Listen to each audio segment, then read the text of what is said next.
بسم الله الرحمن الرحيم. الحمد لله رب العالمين، والصلاة والسلام على سيدنا ومولانا محمد وعلى آله وصحبه ومن اهتدى بهديه إلى يوم الدين، آمين يا رب العالمين. اللهم فقهنا في الدين وعلمنا التأويل. اللهم اجعلنا ممن علم وعمل ولازم الأدب وصحب الصالحين. اللهم لا سهل إلا ما جعلته سهلا، وأنت تجعل الحزن إذا شئت سهلا. اللهم زدنا علما وفهما وفقها والحقنا بالصالحين. اللهم انصر عبادك المجاهدين على القوم الكافرين، والطف بعبادك المستضعفين يا أكرم الأكرمين، آمين. السلام عليكم ورحمة الله وبركاته، ومرحبا بكم إخواننا الكرام في هذا المجلس الجديد المبارك وهذه الحلقة الجديدة من برنامج على درب النور. أسأل الله تعالى أن يتقبل منا ومنكم صالح الأعمال.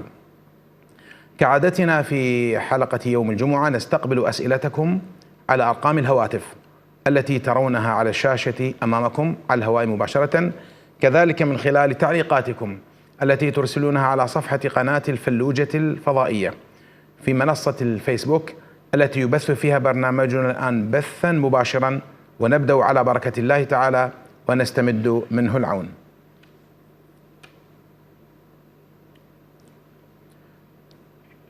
نعم، الأخ كامل من صلاح الدين اتصال، تفضل. السلام عليكم. وعليكم السلام ورحمة الله وبركاته، حياكم الله. شلونك دكتور؟ الحمد لله بخير، الله يسلمك ويبارك بعمرك. اللهم ربي يفتح عليك فتوح العارفين ويزيدك فهما وعلما ان شاء الله. علينا وعليكم يا رب، اسال الله تعالى يحفظكم واهليكم بما يحفظ به عباده الصالحين. تفضل عيني.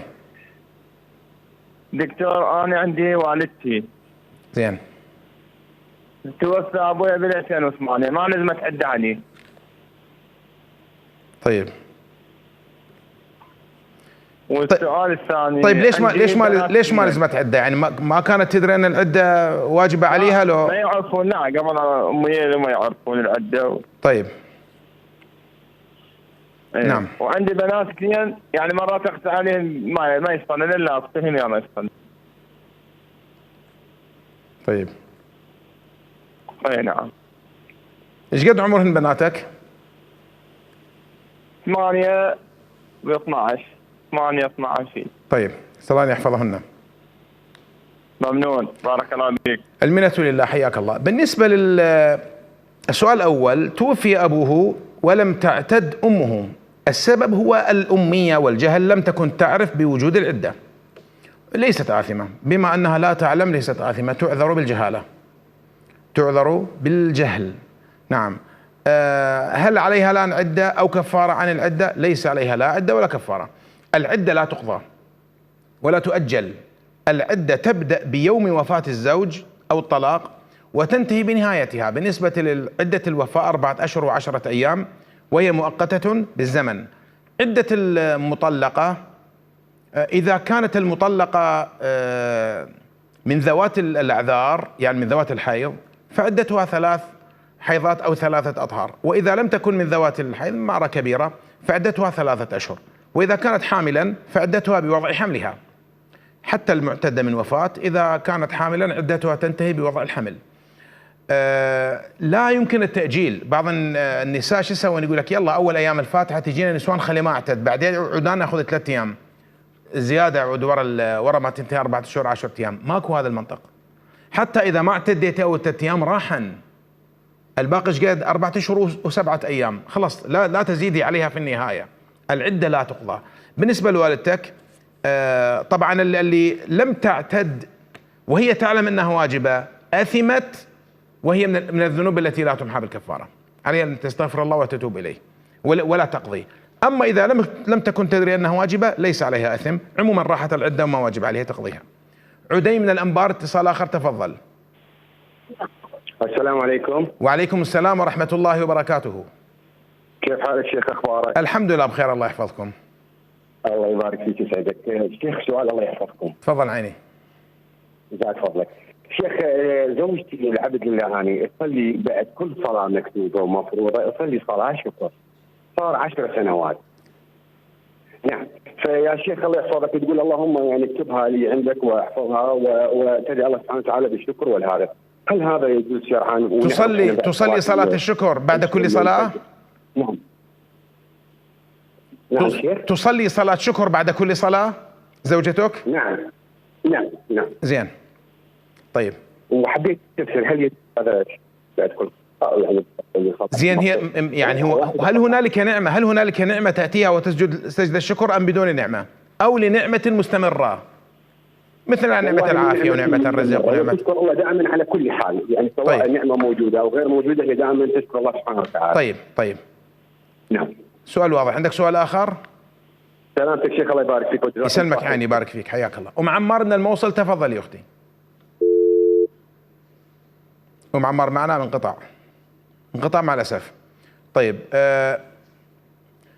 الأخ الذي ذكر أنه أحيانا يضرب بناته بسبب الصلاة، يتهاون بالصلاة فيضربهن، إحداهن عمرها 8 سنوات والأخرى 12. بالنسبة لذات ال8 سنوات لا يحق لك أن تضربها، أما ذات ال12 سنة نعم يحق لك أن تضربها ضربا غير مبرح، ليس ضرب تعذيب إنما ضرب تأديب تحس فيه بالإهانة وليس بالألم.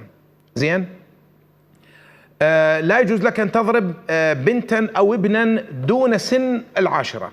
يقول النبي صلى الله عليه وسلم علموا أبناءكم الصلاة أو مروا أبناءكم بالصلاة، روايات، وهم أبناء 7 واضربوهم عليها وهم أبناء 10. قبل 7 سنوات لا يحق لك أن تأمر ابنك بالصلاة، يمكن أن تعلمه، يمكن أن ترغبه، لكن لا أن تأمره. هذا توقيت نبوي.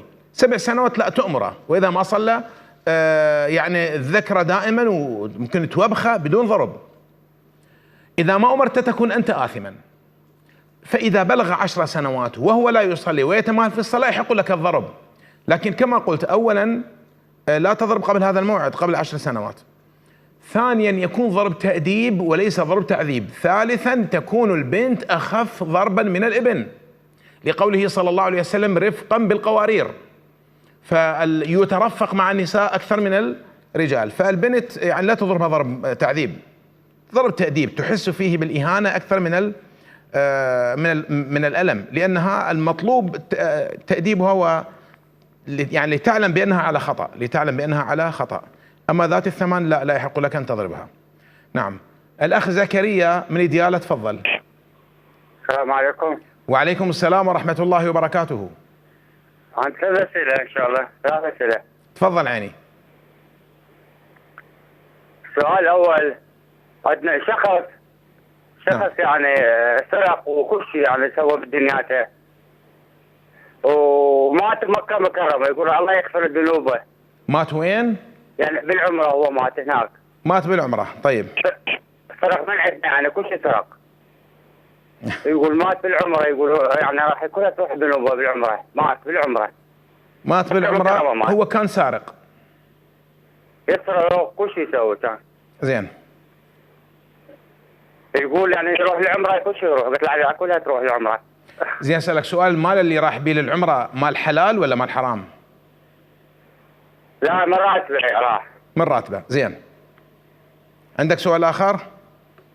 السؤال الثاني، عندنا واحد شخص حلف كلام الله، يعني هو أخذ قطعة مالتنا، قطعة الأرض. نعم. طب كلام الله باطل يعني أمام القاضي. الله. طيب. يعني وراحت كلام الله متعمد، فراحت يعني كل شيء راح عليها، يعني كل قطعة كلها وراح يقول يوم الله بعد بطيئة. يقول طيب. السؤال الثالث، يقول لما تقوم القيامة بعد بطيئة لا تأخذ حقه. يوم القيامة بضية؟ لا حول ولا قوة إلا بالله العلي العظيم. إذا مات ابن آدم فقد قامت قيامته، الحساب هو بس يوم القيامة، يعني القبر ما بيحساب.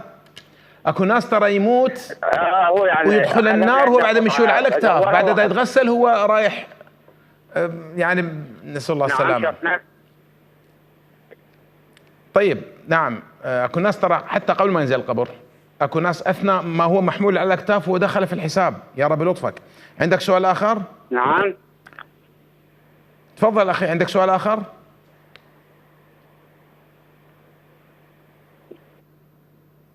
معنا الاخ لا يزال؟ طيب. نعم. اتصال آخر أم عمار من الموصل عادت إلينا. تفضل يا أختي. السلام عليكم شيخ. وعليكم السلام ورحمة الله وبركاته. شيخي عندي عدة أسئلة، ما أريد يعني أطول عليك على مود الزخم. فيعني سؤالي الأول، قل لي ما حكم علاج دودة العلق؟ يعني اكو كثير جهات يعالجون بهاي دودة العلق. نعم. هاي السؤال الأول. السؤال الثاني، يعني اكو مكان بالمقابر، يعني مكان يسمونه السبيل، يصير ناخذ جزء من هذا المكان يعني نحجزه، حرام او حلال؟ المقبرة خاصة يعني لها صاحب الأرض أم هي للدولة؟ يعني هي من ضمن الناس، كل من له مكانه، بس اكو مكان يقولون هاي السبيل يعني للي ما عنده مكان. بيا حق الناس تحجز. بس أريد أسأل سؤال. عفوا. هل المقبرة أهلية أم حكومية؟ يعني أرض المقبرة يملكوها أشخاص أم حكومية؟ لا، هي حكومية، بس يعني كل كنا أخذوها إيشون، يعني يقول صاحبها يعني كل من كان اشترى مكان. اشترى؟ عرفت شيخي؟ إيه، كان اشترى مكان يعني وكان حجزها، فمن ضمنها أكو يعني غريب. يعني إحنا بمناطقنا الدفن مجانا، ماكو واحد يشتري أرض من المقبرة. والله ما أعرف، أنا أعرف هي هنا حكومية، بس يقولون لا هاي للأهالي، اللي كل من كان كتب له رقعة مسألة فلان. مو أنت تقولين يعني ما أدري، يعني هم ما أدري. يعني اكو فرق بين اذا كانت للاهالي واذا كانت للحكومه. يلا راح اجاوبك بالحالتين. احنا راجعنا على شو اسمه، يقول لا هاي يعني هي الناس كن دفعت شو اسمه يعني مبالغ. تسمعين الاجابه ان شاء الله. ضمنها اكو. السؤال واضح. سؤال الثالث، انه اريد تحكي لنا على عالم البرزخ. يعني هل من يموت الانسان يعني هو الجسد راح يظل بالخبر، الارواح من تلتقي، بس مجرد اصوات؟ يعني شلون واحد يعرف الثاني بهذا طيب. يعني الامر، لان يعني بتعرف اريد توضح يا شيخي. حاضر ان شاء الله. بس اريد اذكر السؤال الرابع.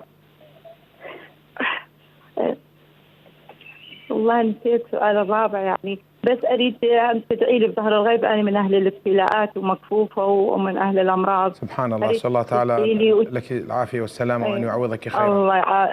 الله يسلمك شيخي. واريد تدعي البنات اثنينهم سادس، واريد شويه تناشد وزاره التربيه، والله جاي يصعبون الامتحانات على الطلاب.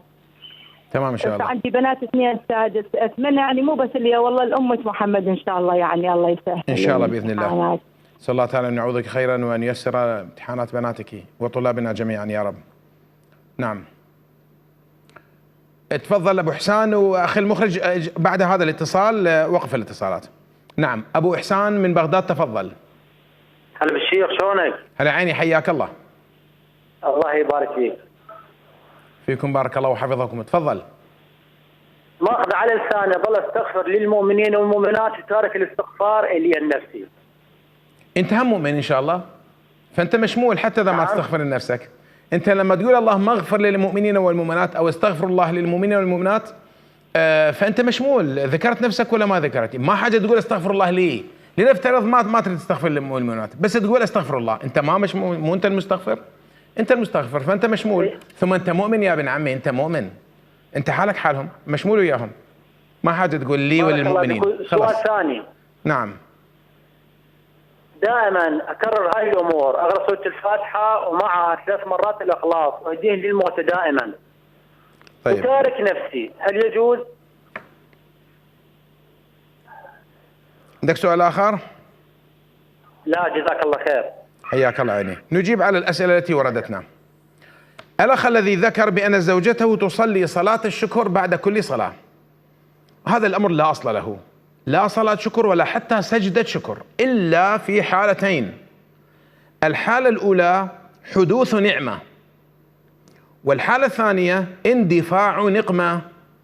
إنسان حادثة والله خلص منها، نقمة وراحت منها، مرض وشفي منه، دين وقضي، أي شيء يسجد سجود الشكر لاندفاع هذا الأذى، أو نعمة حدثت، على أن لا تكون من النعم الدائمة. يعني مو والله واحد يقول يلا خلي اشكر الله سبحانه وتعالى، اسجد سجده الشكر على نعمه البصر. لا، ما شرعت صلاه الشكر او سجده الشكر للنعم الدائمه، انما لنعم تطرؤ عليك تطرأ، نعم تطرأ عليك، أو نقم تندفع، أذى يندفع. لكن باقي النعم اشكر الله عليها بلسانك. احنا مو بكيفنا، لأن سجود الشكر صلاة، سجدة واحدة لكنها صلاة تعد، تسمى الصلاة غير التامة. الصلوات نوعان على فكرة، الصلاة التامة هي كل ما فيها قيام وركوع وسجود وجلوس، أما الصلاة غير التامة هي ما خلت من بعض هذه الأشياء، مثل سجود التلاوة وسجود الشكر فيها سجود وجلوس ليس فيها قيام وركوع. صلاة الجنازة فيها قيام وليس فيها ركوع وسجود، وهكذا تسمى الصلوات غير التامة، لكنها صلاة تحتاج إلى وضوء وستر عورة واستقبال قبلة. فبالنسبة لصلاة الشكر أو سجود الشكر تكون عند حدوث نعمة، إذا طرأت عليك نعمة أو اندفع عنك أذى، زين يعني. فإحنا مو بكيفنا نصليها يعني متى ما أردنا، ولا نخصص لها بعد الصلاة، هذا أمر مبتدع ليس له أصل. تمام. فإذا أراد الإنسان أن يشكر الله على النعم الدائمة كالسمع والبصر وراحة البال والرزق، هنا يشكره باللسان، تقول الحمد لله، الشكر لله. وضمن أذكار الصباح والمساء اللهم ما أصبح بي من نعمة أو بأحد من خلقك فمنك وحدك لا شريك لك فلك الحمد ولك الشكر. اشكر الله تعالى دائما على نعمه التي لا تعد ولا تحصى، لكن أن تخصص صلاة أو سجودا لا، هذا لا يكون إلا عند حدوث نعمة طرأت أو أذى اندفع عنك. زين، هذا بالنسبة هذا السؤال. رجل ذهب إلى العمرة لكنه عنده ذنوب كثيرة وعنده حقوق الناس في بطنه، يعني كان سارق كما ذكر الأخ، هل ذهب مغفورا له؟ لا، ماكو هذا المنطق. تغفر ما بينه وبين الله سبحانه وتعالى من الصغائر. يقول النبي صلى الله عليه وسلم: الحج إلى الحج والعمرة إلى العمرة والجمعة إلى العمرة والجمعة إلى الجمعة كفارة لما بينها ما لم تغش الكبائر.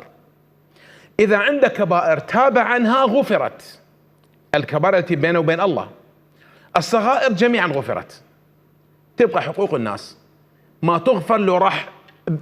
لو راح يعني استشهد في حرب الكفار مقبلا غير مدبر، ما تروح حقوق الآدميين. يقول النبي صلى الله عليه وسلم: إن الله يغفر للشهيد كل شيء إلا الدين. ليش؟ حقوق آدميين. يعني لنفترض إنسان سارق برأه القاضي، ماذا نسمي القاضي؟ ظالم أم عادل؟ سرق يعني سارق وبرأ القاضي وهو يعلم أنه سارق. طيب ألم يظلم هذا القاضي المسروق؟ الإنسان المسروق بلا شك ظلمه، فحاشا لله، الله حكم عدل، إذا غفر له سيكون قد ظلم الإنسان المسروق، والله لا يظلم. قال تعالى: وما ربك بظلام للعبيد، ولا يظلم ربك أحدا، حاشا، الله الحكم العدل. فإذا أراد أبناؤه أن ينقذ أبوهم من النار عليهم أن يسددوا الديون لأهلها، وأن يرجعوا الأمانات إلى أهلها. وإذا استأثر أبناؤه بالأمانات فيا ضيعة العمر ويا زلة القدم ويا نكسة الرأس، ويا رب لطفك. لا تغفر حقوق الآدمي، لا تغفر أبدا. زين. وهو هذا رجل نفسه أو رجل آخر لا أدري، لكن هو نفس السائل، يقول: إنسان أقسم يمينا فأخذ أرضا. يعني هنا ارتكب جريمتين. الأول اليمين الغموس، من تعمد الكذب في اليمين فهذا من السبع الموبقات، أمهات الكبائر. والكبائر هي أمهات الذنوب، هنالك أمهات الكبائر تسمى السبع الموبقات. موبقات معنى المهلكات، عدها رسول الله صلى الله عليه وسلم بقوله: اجتنبوا السبع الموبقات، قال ضمنها واليمين الغموس. سميت بالغموس لأنها تغمس صاحبها في نار جهنم، هذا أولا. ثانيا اقتطع أرضا بالباطل. يقول النبي صلى الله عليه وسلم: من اغتصب شبرا من أرض طوقه الله ب7 أراضين يوم القيامة.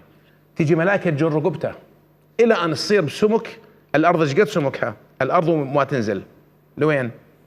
7 طبقات تتصفط، هاي الأرض في 7، تمد رقبته على طولها ثم تطوق بها رقبته. هذا على كل شبر. من اغتصب شبرا من أرض طوقه الله ب7 أراضين يوم القيامة. والنبي صلى الله عليه وسلم ذكر أن هنالك أصنافا الله خصمهم يوم القيامة، من ضمنها إنسان اقتطع أرضا بيمين كاذبة. فهذا على خطر عظيم جدا. هذا اللي قال يوم القيامة بعدين شغلته بطية، أقول له يا ول رجع الحقوق لأهلها ما دامها اليوم مقدور عليها، ترى باكر ما مقدور عليها. وهذا المشكلة باكر هو جاي مو يعني حلم بعيد ولا قريب، هو جاي. لكن هذا الحساب يبدأ عليك بالموت. انت ربما هذا الحساب اللي انت مستبطيه تقول بعيد وتقول عليه بطية، ربما يكون هذا الحساب البعيد أقرب عليك من الانتفاع للأرض، من هذه الأرض. أخذت القاع بعدك لا زرعت بها لا بنيت عليها، جتك سيارة وموتتك، سيارة انسحقت بحادث مروري ومتت، ابتدى عليك الحساب. أيهما كان أقرب عليك يوم القيامة أم الانتفاع من الأرض؟ لا، يوم القيامة كان أقرب عليك. إذا مات ابن آدم فقد قامت قيامته. تمام. التداوي بدودة العلق أو العلق جائز، ليس فيه مشكلة إذا ثبت أنها غير مؤذية. دودة تسكن في ماء أو شيء آخر توضع على الظهر يعني تسحب الدم الفاسد، مثل طريقة الحجامة. إذا أثبت الطب بأنها لا تؤذي فليس فيها مشكلة، يعني حلال تداوي بها. الحجز في المقبرة الموقوفة ما حكمه؟ لاحظوا إخوان، المقابر بعضها مملوكة، مثلا إنسان عنده أرض كبيرة يجعلها مقبرة، لكنه يبيع الأراضي، يقول من يشتري مني أرضا أبيع له. هذا جائز لإنسان أن يشتري ويحجز، يقول هذه مدفن لي ولعائلتي، جائز ليس فيها مشكلة.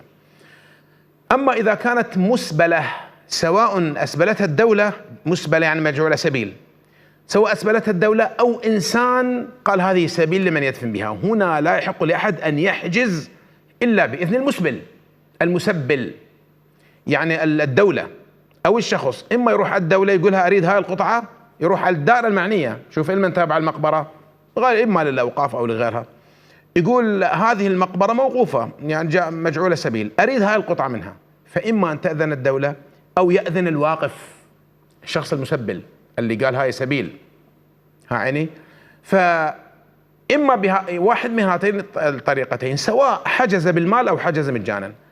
المهم أن يستأذن من الجهة التي تتبع لها المقبرة.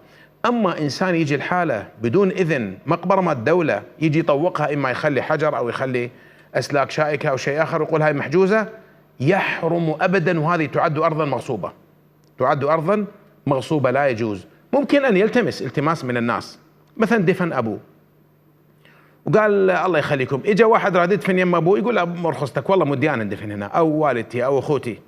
فإذا وافقوا تمام، إذا أصروا لا ندفن هنا لا يحق لك أن تمنعهم لأنك لا تملك أرض المقبرة. نعم. الأخت التي سألت عن عالم البرزخ، الموضوع طويل، وسابقا في أحد برامجنا الموسمية، أظن في برنامج رمضان أو برنامج آخر، تكلمنا بحلقة طويلة عن عالم البرزخ. باختصار، البرزخ هو الآخرة الأولى، يعني الجزء الأول من أجزاء اليوم الآخر، وهو أول مشاهد يوم القيامة.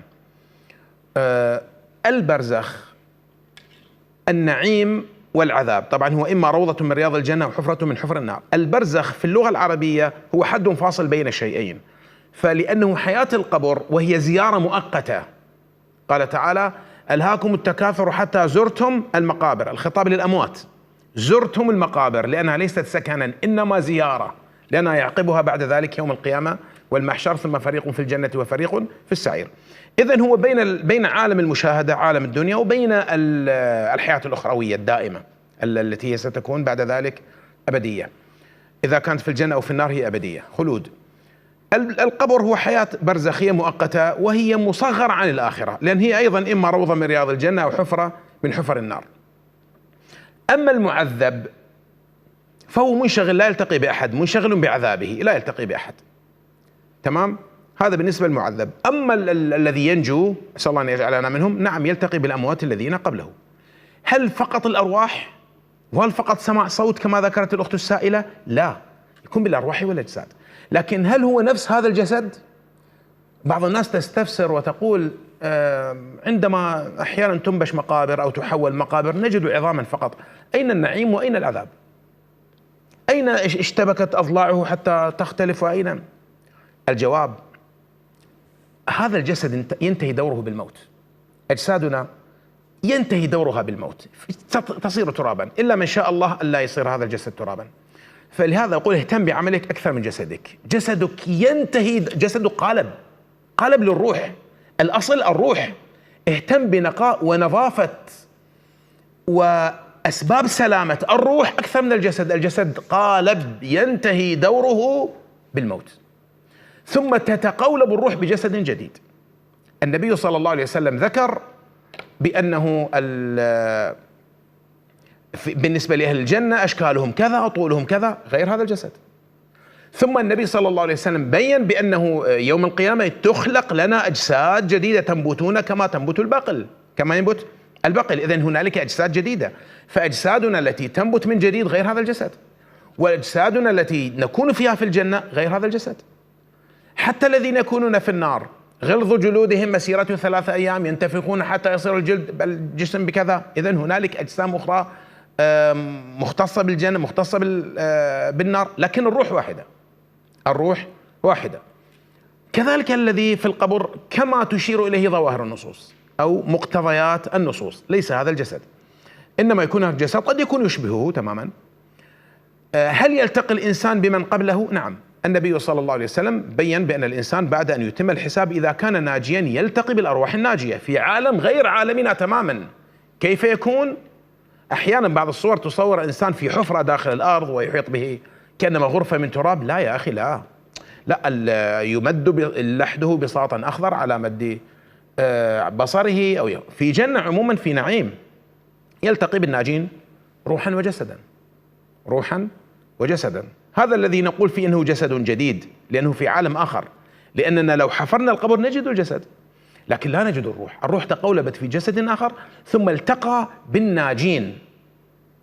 يقول النبي صلى الله عليه وسلم أن الإنسان عندما يذهب ويلتقي به الناس ويقولون له كيف تركت فلانا، هذا أنت كنت حي، شلون هذا، زين مو زين؟ طبعا ما يسألوا شبعان ولا جوعان، متعافي ولا مريض، عمل شلونه. قد يقول عنه فلان صالح فيفرحون، قد يقول فلان عاصي يحزنون عليه. ولكن المشكلة أحيانا يقول فلان مات قبلي ألم يأتكم؟ شو دا يسألون عنه؟ ترى هذا مات قبلي. فيحزن أهله ويقولون إذن أخذ به إلى الهاوية. يعني هذا كان من الأرواح المعذبة، من الأشخاص الذين خسروا في الامتحان. لهذا لم يلتقوا به، لأن الخاسر لا يلتقي منشغل بعذابه، لا، خسر، رسب في الامتحان. امتحان القبر حل لنا رسول الله صلى الله عليه وسلم أسئلته قبل أكثر من 1400 سنة، لكن لا يزال إلى الآن هنالك من يرسب فيه، ولا حول ولا قوة إلا بالله. الأخت دعت للامتحانات. أسأل الله تعالى أن يعني دعتنا أن ندعو لطلابنا. أسأل الله تعالى أن ييسر لإخواننا الطلاب امتحاناتهم وأن يسهل لهم أمرهم. وأسأل الله سبحانه وتعالى أن يرزق المسؤولين العدالة والرأفة والرحمة. الرأفة والرحمة بوضع أسئلة يسيرة، يعني لا حاجة لهذا التصعيب الذي كأنما يتمنون أن يرسب الطلاب. اتقوا الله في الطلاب. لا أقول أسئلة التي ينجح فيها الجيد والرديء، لا، لكن أيضا ليست بالصعوبة التي قد يرسب فيها الذي أتعب نفسه بالقراءة. أنا كنت طالبا، كلنا كنا طلابا، ونعرف أنه أحيانا يتعب الإنسان ويجهد نفسه، لكن تأتي أسئلة أحيانا قد يتعمد وضع الأسئلة بأن يؤذي الطلاب. لا تكون بهذه القسوة. الراحمون يرحمهم الرحمن. وأيضا أناشد المسؤولين اتقوا الله ربكم، وإياكم والرشوة، وإياكم والضغط على المراقبين، وإياكم وتمرير من لا يستحق المرور. أيضا أذكر أنه لما كنا في زمن الحصار في التسعينيات كنا نسمع بأن بعض الطلاب يدفعون أموالا للأساتذة، والأساتذة يساعدونهم بأن يأتوا بالأسئلة لهم محلولة أو يردون لهم هكذا.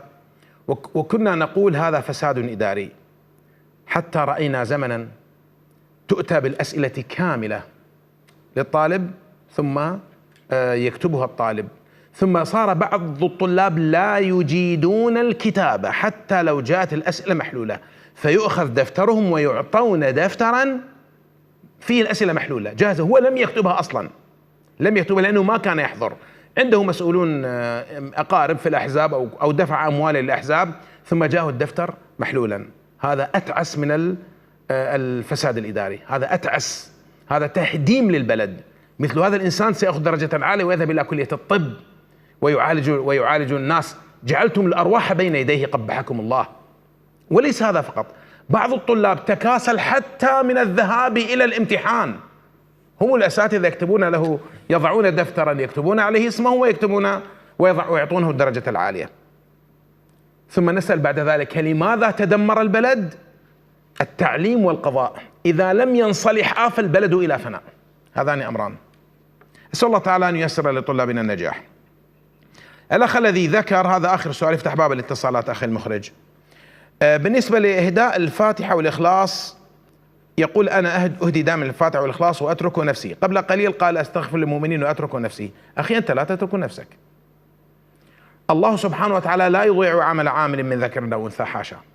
أنت إذا أهديت الفاتحة والإخلاص، وطبعا هي ليس خاص، لا يوجد شيء خاص بإهداء الفاتحة أو الإخلاص بحديث صحيح، لكن لكونها من القرآن الكريم يجوز إهداء ثواب القرآن الكريم. بالنسبة لك لا تقل أنا أنسى نفسي أو أترك نفسي لا أهديها، لا حاجة أن تهدي لنفسك. من الذي نطق بالفاتحة؟ من الذي نطق بالإخلاص أو غيرها؟ أنت الذي نطقت بها، فثوابك ثابت دون أن تقول أهدي لنفسي. بعض الناس يقول أهدي لنفسي ولفلان وفلان، ولماذا تذكر نفسك؟ أنت ثوابك ثابت. من يقوم بالعمل فإن الله سبحانه وتعالى حاشا لا يضيع عمل عامل أبدا. مثل إنسان يقول اعتمرت لأبي ولأمي وكذا ونسيت نفسي، ثواب العمرة ثابت لك. أنت عندما اعتمرت لأبيك جاء الثواب لك ولأبيك، عندما اعتمرت لأمك إذا كانوا مثلا إذا كانوا متوفيين أو إذا كانا متوفيين أو كانا عاجزين، الثواب ثابت لك. أنت كتبت لك عمرة، أنت الذي أديت المناسك، وكتب مثلها لأبيك أو لأمك. نعم. هنا أخ يسأل يقول سمعتك تقول أن العمرة الأولى يجب أن تكون للنفس، وبعد ذلك العمرة الثانية أو الثالثة يمكن إهداؤها. نعم قلت ذلك. يقول أنا في أول ذهاب لي للعمرة اعتمرت عن نفسي، وفي العمرة الثانية بنفس الرحلة اعتمرت لأبي، هل يجوز هذا أم يجب أن تكون جميع العمرات في الرحلة الأولى لي؟ لا أخي لا، العمرة الأولى فقط، بمعنى النسك، مو الرحلة الأولى كلها إليك. هل يمكن للإنسان أن يعتمر أكثر من عمرة في الرحلة الواحدة؟ نعم يمكن. أقصد ليس الرحلة الأولى أن تكون كل عمراتها لك، لا. عندما وصلت اعتمرت، إذا لم تكن معتمرا سابقا فاجعل هذه العمرة بلا إهداء، اجعلها لنفسك. ثم لا زلت أنت بنفس الرحلة يمكن أن تعتمر العمرة الثانية لغيرك، لا حتى وإن كانت في اليوم الثاني. اعتمر لأبيك، اعتمر لأمك، لا يعني إذا اعتمرت أكثر من عمرة بنفس الرحلة كلها لك، لا. الرحلة الثانية إذا كنت سابقا قد اعتمرت لنفسك، الرحلة الثانية هل يشترط أول عمرة أن تكون لك؟ لا، يمكن أول عمرة تعتمرها بهذه الرحلة الثانية أو الثالثة أن تكون إهداء، كل ذلك جائز. المهم أول عمرة في العمر تؤديها عن نفسك، وهكذا. بشرى من الأنبار اتصال، تفضلي أختي. السلام عليكم شيخنا. وعليكم السلام ورحمة الله وبركاته. شيخنا أنا زوجي معاق، صلى الله العافية. نوبات أقوم أدعى عليه وأصيح أدعي، بس والله مو من كل قلبي وخما ذنب علي. طيب ليش تدعين عليه؟ أنا عندي سرطان وعندي قلب وعندي أشكال الأمراض، 5 أمراض عندي. بس أريد أتندم أقوم أحبه واعتذر منه. بس ردفتهم ليش تدعين عليه؟ ها؟ ليش تدعين عليه؟ شنو يعني يأذيش مثلا؟ يعني أقول يا أبوي رب ما ياخذك ويخلصني منك هيك، بس والله مو من كل قلبي، نوبات أقوم أعتذر وأحبه ويحبني. يعني بسبب التعب، بسبب التعب، بسبب الحاجتين من جواه، وأنا عندي سرطان. سبحان الله. طيب أختي، طيب تسمعي الإجابة إن شاء الله. دكتور بس أريدك تدعي لي أروح فدوى لعمامتك، من أدحز عليك وأشوفك أقول لك من عندي وليد مثل أنا ما عندي ظن.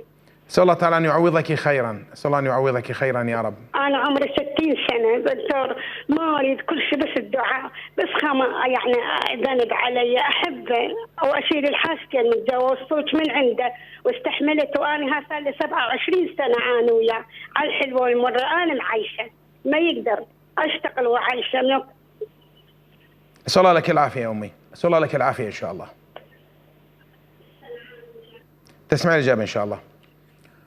حول ولا قوة إلا بالله. يعني اسمعوا يا أهل العافية، اسمعوا يا يا أيتها العوائل الآمنة المطمئنة التي عافاها الله تعالى من الأمراض.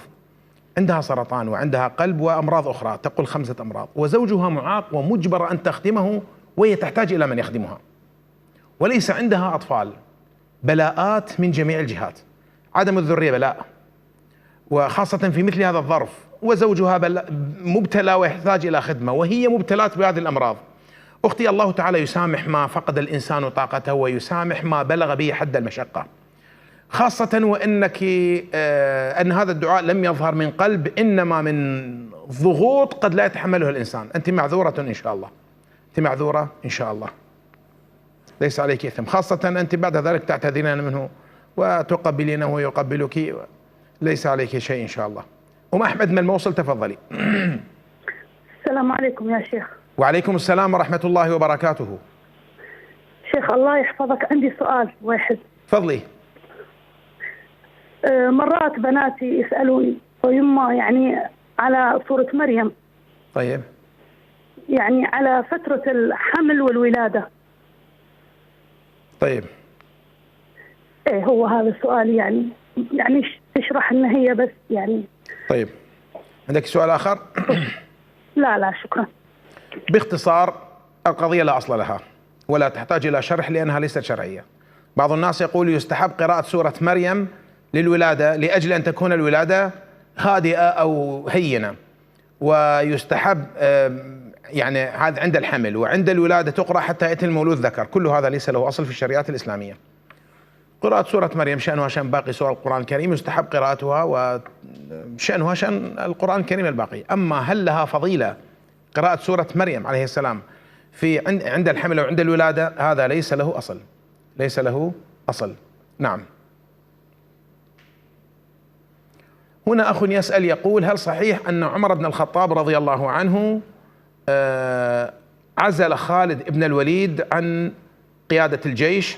ولماذا عزله ولمن وضع بدلا عنه؟ نعم صحيح أن عمر بن الخطاب رضي الله عنه عزل سيدنا خالدا عن قيادة الجيش، جيش الفتوحات، وعين مكانه أبا عبيدة ابن الجراح، وهو من هو بين فرسان الأمة، وهو أمين الأمة كما قال صلى الله عليه وسلم: لكل أمة أمين، وأمين هذه الأمة أبو عبيدة ابن الجراح. لماذا عزل خالدا؟ عزله لسبب واحد، مع حبه له. طبعا عمر كان يحب خالدا، والآن أذكر لكم موقفا في حب عمر لخالد. خالد ابن الوليد كان قياديا عسكريا عجيبا، يعني حروب الردة قامت على كتفه رضي الله تعالى عنه، الفتوحات قامت على كتفه في المشارق وفي المغارب، خططه عجيبة. حتى في عهد النبي صلى الله عليه وسلم قبل حروب الردة، معركة مؤتة، استشهد أول الشهداء هم القادة الثلاثة: زيد بن حارثة، ثم جعفر بن أبي طالب، ثم عبد الله بن رواحة. النبي صلى الله عليه وسلم أمسك القيادة لزيد بن حارثة، قال: فإذا استشهدت فجعفر بن أبي طالب، فإذا استشهدت فعبد الله بن رواحة. استشهد الثلاثة. الحرب كانت غير متكافئة، الروم كانوا 200 ألف والصحابة 3000، يعني تصور 3 نفرات قدام 200 نفر. وأبلى بها خالد بلاء حسنا، حتى أن رؤوس الروم كانت تتطاير تحت سيفه. كسر لخالد في موتة 9 سيوف، تصوروا شنو من ذراع حديد كسر، وإذا ما تكسر. وعاد وفي يده صحيفة يمانية قد التصقت بسبب الدماء بيده، فسخن له ماء وفتحت يده حتى أخرج السيف. خالد أدار المعركة بعد الشهداء الثلاثة، واستطاع أن يسحب الجيش ويفتن جيش الكفار فيما بينهم بخطة عسكرية لا أريد الآن شرحها، مذكورة في كتب السيرة. ثم بعد ذلك في حروب الردة، ثم بعد ذلك في الفتوحات، وكيف استطاع أن يسحب الجيش من العراق نحو الشام بالصحراء بخطة عجيبة. كان خالد عجيبا، كانت قيادته عجيبة، قاد أكثر من 100 معركة ما خسر بواحدة منها. طبعا الآن بعض سفهاء الناس وسفلتهم يطمسون تاريخ خالد، كل تاريخ خالد بسبب الموقف الذي كان في معركة أحد. يا أخي الإسلام يجب ما قبله، الإسلام يجب ما قبله. العباس بن عبد المطلب شارك في معركة بدر مع الكفار وأسر فيها. سيدنا العباس عم رسول الله نذمه لأنه قاتل ضد المسلمين؟ لا نذمه، خلص هو أسلم عند فتح مكة أو قبل فتح مكة بقليل، انتهى الموضوع. طيب بالنسبة لموضوع خالد بن الوليد، صار الصحابة يقولون عندما يعني ستكون هناك معركة أو فتح، من قائد المعركة؟ خالد، إذا انتصرنا. حتى خشي عمر على عقيدة الجيش من التوكل على الله. كان عمر يبلغه أن الصحابة يقولون من قائد المعركة. طبعا عند الفتوحات ليسوا جميعا صحابة، بعضهم من التابعين لم يدركوا رسول الله. يقول الجنود من الذي سيقود المعركة؟ خالد، إذا انتصرنا. فغضب عمر وقال إنما النصر من عند الله. فخشي على عقائد الجيش، على عقيدة الجيش، ليبين لهم بأن الناصر هو الله وليس خالد. إن كان خالد أو غير خالد سينصرون الله تعالى. فلهذه المسألة عين أبا عبيدة بن الجراح حفاظا على عقائد جيش المسلمين. يعني ما بيه فايدة احنا ناخذ أراضي ونخسر عقائد، نفتح الفتوحات ونخسر ديننا، لا ما بيه فايدة. فحفاظا على عقائد المسلمين، وأبقى خالدا في مركز قيادي، لكن هو ليس القائد العام للجيوش. لما توفي سيدنا خالد رضي الله عنه وعد شهيدا لأنه من أثر الجراح، نساء الشام صرنا يبكين على خالد، ما من بيت في الشام إلا وفيه العويل على خالد. فقيل لأمير المؤمنين إن نساء الشام يبكين على خالد، فبكى عمر وقال دعوهن، وهل يبكى إلا على مثل خالد؟ يعني هو واحد ينبكي عليه، إذا خالد ما ينبكي عليه خلوه يبكي. لكن قال من غير نوح، النوح نهى عنه رسول الله، أما البكاء خلوهن يبكين، دعوهن يبكين، وهل يبكى إلا على مثل خالد؟ هو أكو واحد يستاهل بكي عليه إذا مو خالد؟ هكذا قالها عمر. فهم كما وصفهم الله رحماء بينهم. أما أعداء الله وأعداء رسول الله وأعداء الصحابة يقولون عمر كان عنده مشكلة مع خالد. وين المشكلة؟ قولوا لنا شنو هي المشكلة؟ هذا كذب، تكذيب لله القائل رحماء بينهم، تزكية للصحابة جميعا، تزكية لقلوبهم رضي الله تعالى عنهم، ولعنة الله على أعدائهم. مروان من ديال اتصال، تفضل. السلام عليكم. وعليكم السلام ورحمة الله وبركاته. شيخ بس سؤال. تفضل. أنا موظف بأحد الدوائر الدولة. زين.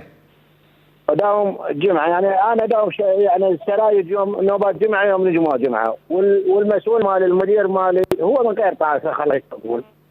نعم. يمنعني من صلاة الجمعة، يعني أنا مشغل بأحد دوائر المي. نعم. فأنا مشغل، يقول لي شغل من أنا شغل بالأربعة الفجر لحد 12 طول الوحدة، دائما يوم الجمعة يقول لي أنت ب 12 ونص يلا طف. أنا أعرف الناس متكلفة مي. زين. أطفي ب 12 وأجي للصلاة الجمعة، يعني بدون هو يعتبرني يقول لي ظل 12 ونص، أنا أطفي ب 12 و5 ألحق صلاة الجمعة، أجي صلاة الجمعة. هل أذنباني ما لو ماشي يعني تسمع هو يعني. عندك سؤال آخر؟ لا رحم الله والديك يعني. حياك الله. يعني الأخ يعمل في دائرة ماء وتشغيل ماء ولإيصاله إلى الناس، المسؤول يمنعه من صلاة الجمعة، حسب ما يقول أن المسؤول متعمد لتذهب عني الصلاة، يقول له ب 12 ونص يلا اطفي. زين. بالنسبة للدوائر الخدمية، لا شك أن الموظفين معذورون فيها من صلاة الجمعة، الدوائر الخدمية. ليش؟ يعني إذا الدولة كلها ماتت وقت صلاة الجمعة كلها تروح على الجوامع، من الذي يعني يدير الكهرباء، الماء، الخدمات الأخرى؟ لابد أن تكون هنالك خدمات للناس، صح؟ ما يعني تموت الدولة وقت صلاة الجمعة. فهنالك من يعذر إذا كان لا يوجد من يقوم به من غير أهل الجمعة، أو يعني أحيانا موظفة تقوم بالأمر والموظفة ليست ملزمة بصلاة الجمعة. إذا لم يجد من ينوب عنه في عمل مهم يحتاجه عموم الناس فإنه معذور. أنت بالنسبة لك يا أخي تذكر بأن هذا الرجل كأنما يتعمد، إذا كنت تعلم بأن تركك لهذا العمل لا يؤثر على الناس فيما وسد إليك قضية المي، اذهب إلى صلاة الجمعة. أنت تقول أنا أطفي الساعة 12 أو أترك العمل 12، علما بأنه اكتفت الناس من الماء. إذا علمت بأن هذا الأمر لن يضر أحدا من الناس اذهب إلى صلاة الجمعة. لكن إذا علمت بأنه قد يضر بعض الناس بسبب شحة الماء أو قلة الماء أو لا يصلهم الماء، لا تذهب، ستكون معذورا إن شاء الله. لكن كما قلت لك إذا علمت أنه هنالك اكتفاء قبل صلاة الجمعة بحيث تؤدي عملك كاملا، نعم اذهب إلى صلاة الجمعة حتى لو لم يأذن لك صاحبك. نعم. هنا أخ يسأل يقول هل يجوز قراءة سورة الكهف فجر يوم الجمعة بدلا من الظهر؟ مرارا قلنا نعم. هو من قال لك أنه يشترط الظهر؟ وقت قراءة سورة الكهف ليوم الجمعة يكون اعتبارا من غروب شمس الخميس إلى غروب شمس الجمعة. هذا الظرف يسمى ظرف الجمعة. اليوم يبدأ من الليل. ألا ترى أننا نصلي التراويح في آخر يوم من شعبان؟ لأن الليل يتبع اليوم الثاني. وآخر يوم من رمضان نفطر ورغم ذلك لا نصلي التراويح. يعني نفطر بعد المغرب، نصوم آخر يوم من رمضان لكن لا نصلي فيه التراويح، صح؟ لأن الليل يتبع ما بعده. فمن غروب شمس الخميس إلى غروب شمس السبت هذا هو ظرف قراءة سورة الكهف يوم الجمعة. نعم.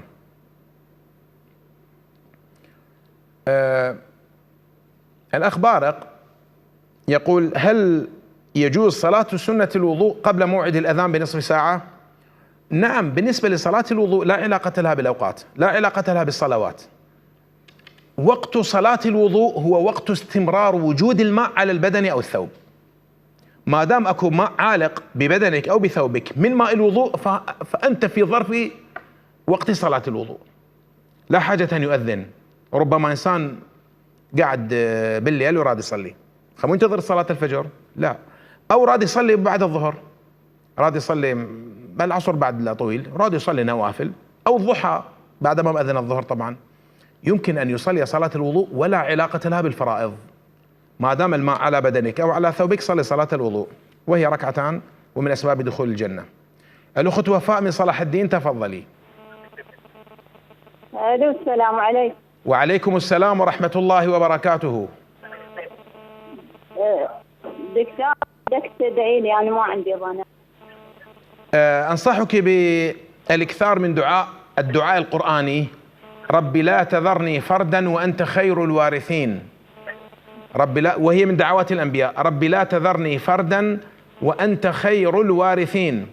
هذا الدعاء التزمي به في سجودك وفي مواضع الإجابة كآخر صلاة، آخر ساعة في آخر ساعة قبل غروب شمس الجمعة وهكذا. هذه مواضع إجابة. التزمي بهذا الدعاء وسأدعو لك بظهر الغيب إن شاء الله.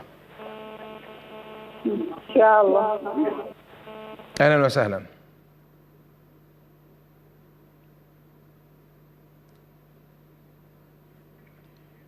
نعم. طيب، هنا أخ يسأل يقول ما هي آداب سماع القرآن الكريم من التلفزيون في البيت للبركة؟ يعني هل يجوز أن نفتح القرآن الكريم ونحن نعمل في البيت؟ نعم يجوز إن شاء الله بركة في البيت. هل يشترط الإنصات وعدم الكلام لا يشترط ذلك، لكن لا أن يتعمد. مثلا إحنا عندنا حديث، عندنا كلام مستمر، أتكلم ويجاوبني الآخر وشغل القرآن الكريم، لا هذا ليس من الآداب. لكن نشغله، مثلا مرة تعمل في البيت تشغله، أحيانا تتكلم مع ابنها، تتكلم مع بناتها، يرن عليها الهاتف فتجيب والقرآن يقرأ، لا مشكلة في كل ذلك. العمل لا يعيق. بعض الناس يقول أذهب إلى الحمام، هل يجوز أن أبقى أسمع؟ لا مشكلة. طرأ كلام إما بهاتف أو أحد الأبناء دخل وسلم على الأم سألها، كل ذلك جائز. لكن إذا كان هو أصلا مجلس حديث، جماعة قاعدين يتكلمون، أخذوا عطاء وأخذوا عطاء، لا تشغل القرآن، لا تشغل القرآن، لأن الوقت وقت حديث. تمام. لكن إذا كان وقت إنصات كما قلنا وقت العمل، بس جتي سالفة منا، هذا ليس انتهاكا يعني الأدب مع القرآن الكريم، فكل ذلك جائز ولا مشكلة فيه إن شاء الله. نعم. بقى عندنا وقت أخي المخرج ولا انتهى وقت البرنامج؟ نسأل الله تعالى أن يتقبل منا ومنكم صالح الأعمال. نلقاكم يوم الاثنين القادم في حلقة الإجابة على ما يريدنا من أسئلتكم التي ترسلونها في التعليقات. تقبل الله منا ومنكم صالح الأعمال. صلى الله وسلم وبارك على سيدنا محمد وعلى آله وصحبه أجمعين. طبتم بخير ودمتم بعافية، والسلام عليكم ورحمة الله وبركاته.